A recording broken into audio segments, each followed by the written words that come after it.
Imagine a vast repository of knowledge, where every event, thought, and experience that has ever occurred is recorded.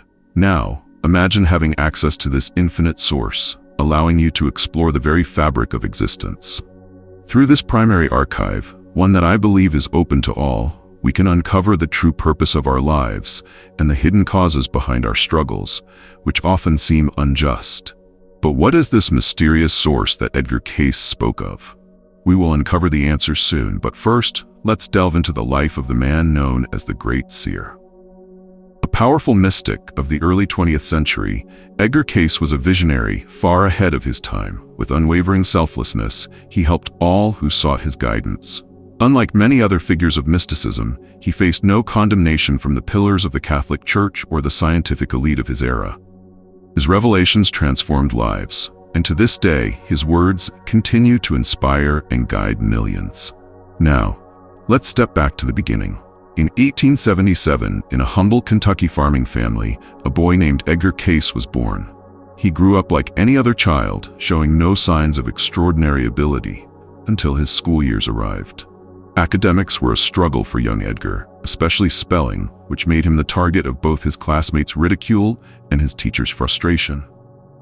His father, Leslie Cayce, angered by his son's poor performance, tried everything to discipline him.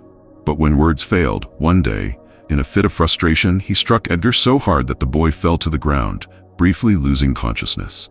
In that moment, a strange voice echoed in his mind. "You just need to sleep." From then on, Edgar discovered an astonishing ability. Instead of memorizing his lessons the traditional way, he would simply sleep with a stack of textbooks under his head. Upon waking, he knew everything written within them, word for word. Thus began the journey of a man whose abilities would defy explanation and shape the course of mystical thought for generations to come. After graduating high school with top marks, Edgar Cayce and his family moved from their farm to Hopkinsville. Not long after, a seemingly ordinary cold took a drastic turn, leaving him completely voiceless. Doctors tried everything, but nothing helped. Then, an unexpected event changed everything. During a performance by a traveling hypnotist, Cayce was put into a trance. In this altered state, he not only identified the root cause of his illness, but also described the precise treatment needed. Upon waking, his voice had miraculously returned. From that moment on, Cayce discovered his ability to diagnose others in a similar trance-like state, something akin to a deep, dream-like sleep. This marked the beginning of his healing practice. Word spread quickly. Journalists wrote about him, and people across the country longed to attend his sessions. Because he entered a brief sleep during his readings, the press soon gave him the nickname the Sleeping Prophet. By 1925, Cayce had become a renowned medium, not only predicting future events, but also diagnosing illnesses and offering treatments. Yet his abilities extended beyond the future. He could also peer into the past. He claimed that he accessed this knowledge from a vast cosmic repository where every soul leaves its imprint. Who created this mysterious source? Cayce admitted he didn't have the answer, but he was certain of its purpose. It governed the cause and effect progression of every human soul. And according to him, true soul growth could only happen through reincarnation. "Everyone has experienced it," Cayce once said. "You meet a stranger, yet feel an instant connection, or inexplicably an aversion. This is because in that moment, your subconscious recalls a bond from a past life." For Cayce, reincarnation was not just a belief, it was the key to understanding the deeper mysteries of human relationships and destiny. Mentions of soul reincarnation appear in nearly 2,000 of Edgar Cayce's readings, profound revelations he dictated while in a trance. A dedicated stenographer recorded these sessions, ensuring that almost every conversation with his clients was preserved. One of the most fascinating cases involved a woman named Anna Campbell, who first sought Cayce's guidance in early 1938. At the time, she was in complete despair. Her second marriage, much like her first, was filled with hardship, and she desperately wanted to know whether she should try to save it. When they met, Cayce knew nothing about Anna. But before delving into his reading, let's first understand who she was, because only by knowing her story can we truly grasp the significance of what Cayce revealed. Anna was born in a small town at the turn of the century, the daughter of farmers. She had 4 brothers and a sister, Vera. While she shared a strong bond with her brothers, her relationship with Vera was marked by constant conflict. From an early age, Anna experienced moments of strange, unexplainable knowing, as if memories from another life surfaced within her. The first occurred when she was visiting her aunt. From the window, she could see a small, unassuming swamp. Yet, at the sight of it, an intense fear gripped her. She had no knowledge of the dangers of swampy terrain, yet a single thought echoed in her mind. I need to get away from here. An inexplicable certainty told her that the lush, green glade concealed something menacing. Later, when her aunt mentioned past accidents that had occurred there, Anna wasn't surprised. It was as if she had already known. A second such experience happened when she was in 8th grade. One day in the schoolyard, she noticed Robert for the first time. They had never met before, yet he was her destiny. The feeling was so overwhelming that, for a brief moment, the entire world seemed to fade around her. She saw only him. From that day on, she dreamed of marrying Robert, despite his reputation in town. He was known as a troublemaker, but that didn't matter to Anna. The certainty she felt upon seeing him for the first time would stay with her for the rest of her life. After graduating high school, Anna announced to her parents that she planned to marry Robert, the man she believed was her true love. Her parents opposed the union, but Anna, determined to follow her heart, ran away with him. However, their marriage was short-lived. 2 years later, Robert left her for another woman. In his book, Edgar Cayce and the Akashic Records, Kevin Tedeschi, a researcher of Cayce's life, writes, "A few years later, Anna met Alan. They married quickly, but their life together was far from happy. Anna did not love her second husband and often regretted her decision. During the lowest points of her life, Anna dreamed that Robert would come back to her. Despite her discontent with Alan, she could not erase Robert from her thoughts. She stayed with Alan only in the hope of having children. By her late 20s, Anna still had none. In search of answers, she turned to Edgar Cayce. When Edgar Cayce began the reading for Anna, he started with these words, "Yes, we have records of the entity you call Anna Campbell." For the first time, Anna learned that her present life was intricately linked to her past lives, something she had never believed in before. Cayce revealed to Anna that, more than a century ago, she had been born into a farming family. While her parents worked tirelessly on the land, Anna was absorbed in herself, caring little for others. At 17, she ran away with a wanderer, only to be abandoned soon after, left without any means of support. A kind woman, the owner of a tavern, took her in, and Anna began working there, entertaining the tavern's guests each evening. Years later, the town where Anna lived was attacked by a group of Indians. As the residents fled, Anna was among them, but the Indians soon discovered their hiding place and drove them to a swamp.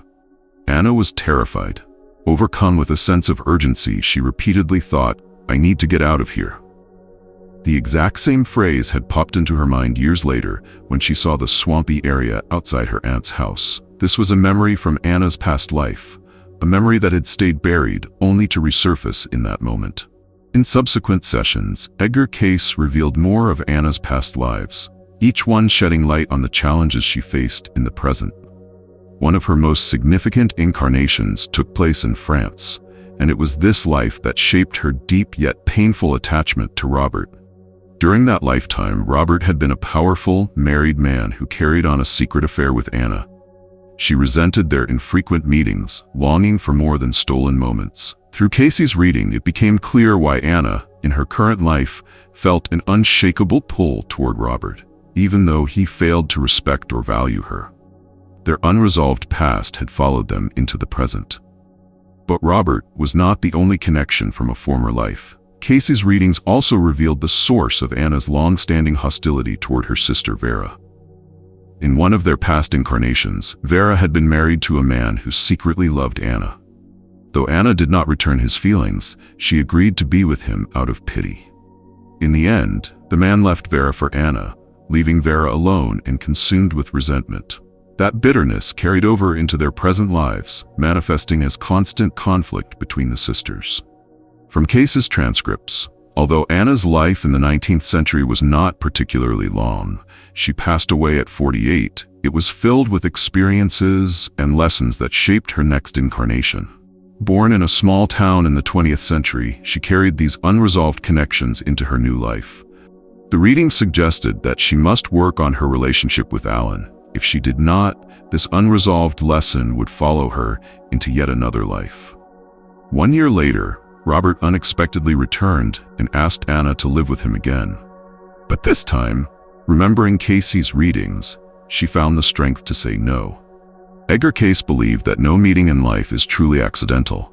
According to him, we are destined to re-encounter souls from our past lives, and our relationships begin at the exact stage where they were left unfinished. However, this does not mean that the past dictates the future. Instead, our past lives form a framework of probabilities, recorded in a universal information source. The choices we make in this life determine which of these probabilities will unfold. In the end, fate may bring us back to familiar souls, but it is our own decisions that shape our destiny. Edgar Cayce believed that reincarnation is an essential process for every soul, stating, "Reincarnation is a continuous attribute of every soul's life." He saw it as a necessary journey of transformation and growth, where each lifetime provides experiences that contribute to spiritual development. According to Cayce, the ultimate purpose of life is for the soul to undergo a series of rebirths, gradually ascending to a state of complete spiritual awakening. But is this belief universal for all souls? Cayce claimed to have received confirmation of reincarnation in nearly 2,000 of his readings. However, many of these readings were conducted for the same individuals.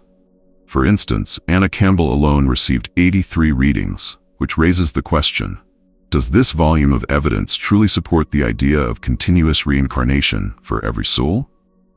Later in life, Cayce sought answers about his own past incarnations. He traced his earliest existence back to Atlantis, a civilization he believed was real and destined to one day rise again from the depths of the Atlantic Ocean. Over time, he claimed to have been reborn multiple times, often as a warrior in various historical periods. His current life, he believed, was meant to atone for past mistakes and acts of cruelty. As for the future, Cayce predicted that he would reincarnate again in the year 2100, returning as a gifted child named Edgar, born in Nebraska, destined to continue his mystical legacy. Edgar Cayce described reincarnation as a force that shapes human destiny, explaining that memories from past lives merge with the subconscious and influence one's present karmic incarnation.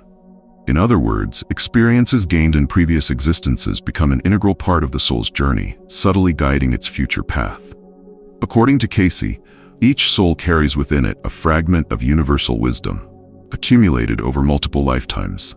When a person dies, the soul absorbs the lessons of that existence before moving on to a new body, where it applies its past knowledge in a different form. This continuous cycle of learning and rebirth is what Cayce referred to as the reincarnation of the soul. He believed that this process continues until the soul reaches complete purification and ascends to higher realms of existence. On the nature of reincarnation, Cayce explained, "When we die, the next life does not come immediately, as the soul is given time to reflect on its experiences. Then we choose the lessons we need to learn in our next incarnation. If we return to the earthly plane, we are likely to be reborn among people we have known before. This is called a soul group. We can also choose to be born as a man or a woman, depending on what will best serve our spiritual growth. The environment, including parents, location, and era, is selected to provide the optimal conditions for learning the lessons necessary for our soul's evolution." Cayce also spoke about reincarnation on a cosmic scale. He explored the interconnectedness of the human mind, body, and soul with the universe, explaining complex astronomical concepts in simple terms. He described how individuals, and humanity as a whole, are linked to various celestial spheres and astrological bodies such as the moon, sun, planet, stars, suggesting that reincarnation is not just a personal journey, but a universal phenomenon. Cayce believed that souls do not reincarnate exclusively on Earth, but can also incarnate in other realms, residing there between their earthly lifetimes. He described our planet as a testing ground, a kind of spiritual laboratory linked to otherworldly dimensions within our solar system. The idea of reincarnation is not limited to Eastern philosophy. It appears in various forms across all major world religions. Whether one fully accepts or doubts the concept, Cayce suggested that this understanding can inspire greater compassion toward others. After all, the purpose of reincarnation is not to dwell on the past, but to make the most of the present. What do you think? Have you ever experienced something that made you believe in the rebirth of souls? Share your thoughts in the comments.